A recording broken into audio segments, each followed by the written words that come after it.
Welcome to the video where we're gonna cover how to pick a rich niche. Now, if we haven't met, my name is Daniel Schulte. I am the king of tax plan marketing, and I run Wealthy Clients where we help tax strategists become irresistible to their dream clients. Now, with that being said, one of the biggest questions of all time is, Daniel, what's the best niche and how do I pick it?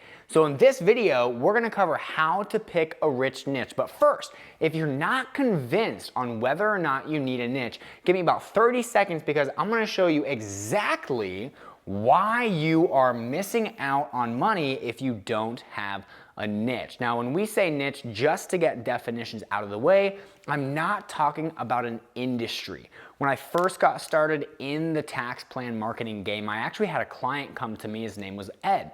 And Ed told me that he wanted to go after dentists. Well, I said, okay, sounds good, Ed.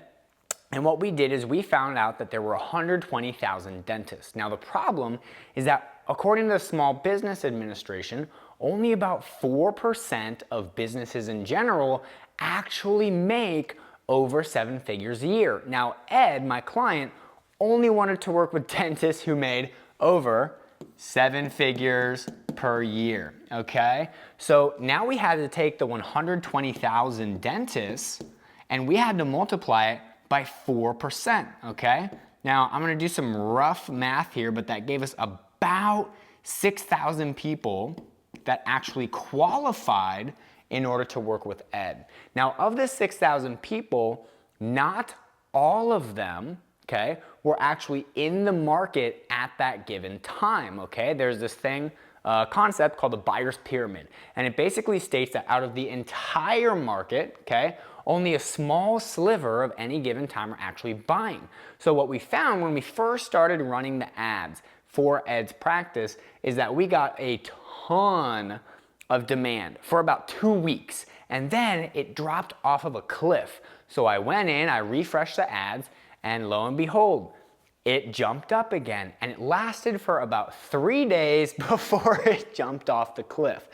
Now, I didn't actually know these things when I first started working with Ed, so we had to actually find out the hard way. Now, I came to Ed and I said, Ed, do you want to make videos every other day? And he said, no, absolutely not, okay? And I told him, I said, well, of the 6,000 people, only 3% are actually in the buy now mode, okay? 7% are interested and open to it. So if we combine the two together, we only had about 600 people that were actually in the market and qualified, okay? And with the ad spend that we were running for Ed, the problem that we were running into is that this 600 people, okay? That wasn't a good line, was it? That 600 people, okay, we ran through the audience so quick. So I came up with this idea and I brought it to Ed. I said, hey, instead of going after dentists, what if we went after service-based businesses in general, okay? About half the businesses in the United States are service-based businesses. Now there's 30 million businesses in total, and half means that there's gonna be about 15 million. If we take that 15 million times that 4% who qualify by making over 7 figures, then we'll have a much better time reaching these people on a consistent basis because there's a bigger swath of them. However, they all have the same problem, okay? So when I'm looking at niches, I'm not actually looking at industries, okay? We don't want industries for tax planning. We want problems for tax planning. So now that we got that out of the way, okay, why is it important to niche down? For example, okay, niching down could be like helping someone who wants to mitigate capital gains tax, right? That's a pretty good niche. Or you could help somebody who wants to mitigate their taxes with crypto. That's another one, okay? Or you could help W-2, high-income W-2 build tax-free wealth through short-term real estate or through, charitable leverage strategies, okay?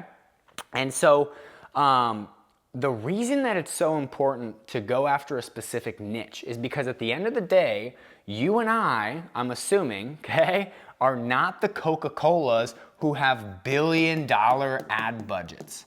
okay? I don't have $1 billion to just go and throw, okay? So if this is the market as the whole, and let's say that you are going after service-based businesses, okay?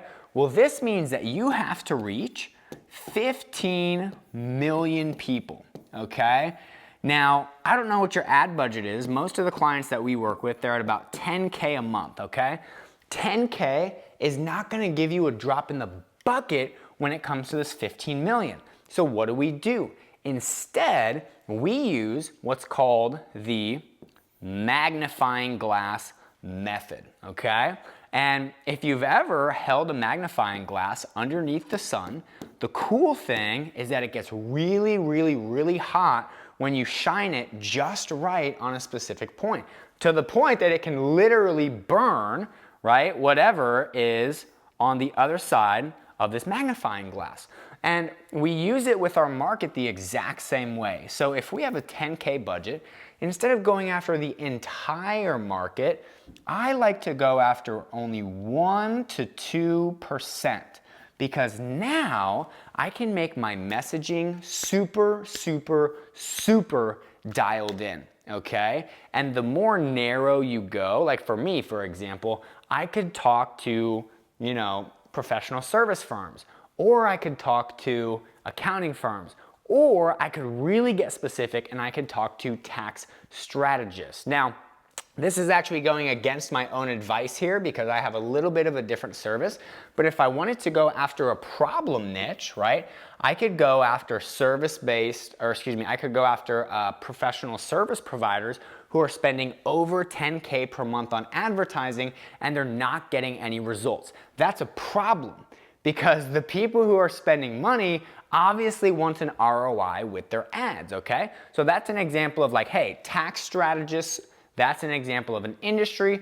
A problem would be professional service providers who are spending more than 10K per month and they aren't getting a profit, okay?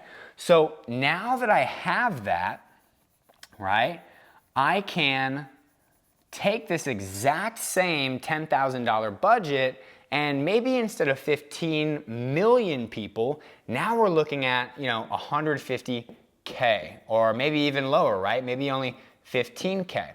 And the nice thing about that is that this same 10K will go so much further going after a sliver instead of going after the entire pie. Okay, now with that being said, we have two super important concepts, okay? And the first one is the concept of willingness and ability to buy, okay? And for this example, let me give you 3 different businesses. The first business, let's say, grosses 100K. You hear a lot of tax planners, they say, oh, we work with small businesses. This is the worst thing you can ever do for your firm. And I'll tell you why here in a second, okay? Now the second one, let's say that this guy grosses $1 million. And the third guy, he grosses $10 million, okay? Now, just for all things being equal, let's say that they have the same profit margin, et cetera, et cetera. Well, if your goal is to sell a $10,000 tax plan and you come to the guy who's only making 100K gross annually in his business, okay, he might have the ability to buy. He might have that 10K laying around. But if he's gonna spend 10K with you and it's gonna save him 10K on taxes, well, that might be a lot more work, okay? Because it ends up being a wash for him. He pays you 10K and he saves 10K, right? It's money in, money out. So with that, okay, it might be a lot, a wash for him and a lot more work as opposed to just doing nothing, okay? And with that, it's also 10% of his total revenue, all right? So the ability, like I said, he might have the money, but the problem is that he is not willing to part with his money, okay? Now the second one, we have someone who's doing $1 million in their business. If you try and sell this person 10K offer, right, for the tax plan, it's only 1% of their revenue, okay? And with that being said, they're probably going to be a lot more willing because they also have a higher tax bill if they're not already using a tax planner and they don't have any tax strategy of their own. So they have the ability and they have the willingness, okay? Now, before I get to this last guy, I want to tell you one more concept, okay? And this concept here is selling a preventative, I'm just going to do short here, versus selling a cure, okay? And basically with a preventative versus a cure, people are much more willing to get out of pain and spend money on a cure than they are to prevent it in the first place. So if you've ever had somebody in my family, like my grandpa, for example, smoked a ton of cigarettes, like he was a pack a day kind of smoker. And what happened is he would never stop until literally the last days of his life, because they told him, hey, if you want to live longer, he got lung cancer. If you want to live longer, okay, you have to stop smoking. And it wasn't until he felt that pain, and that pain was really dialed up, right, that he actually quit the thing that was causing the pain. Now, with that being said, okay, let's come back over here to the businesses that are doing $100K, $1 million, and $10 million. Well, if this guy has not worked with a tax planner yet, chances are his tax bill is sky high. And so not only does he have the ability to pay because it's only 0.1% of his total revenue, but he's also in the most pain and he wants to get out of that. So of the three, this guy is also the most willing to buy the product because of how much pain he is in, and he wants to buy the cure. So I hope I sold you on the idea of picking a rich niche. Now, I'll give you one more thing, and that's gonna be in the next video, and this is the frames that I look through when I'm helping a client pick a rich niche, okay? So make sure to go check out the next video after this one, but just to recap, okay? The importance of picking a niche. We have our magnifying glass method, right? Where we can take that same ad dollar and make it stretch way farther when we target a problem niche, okay?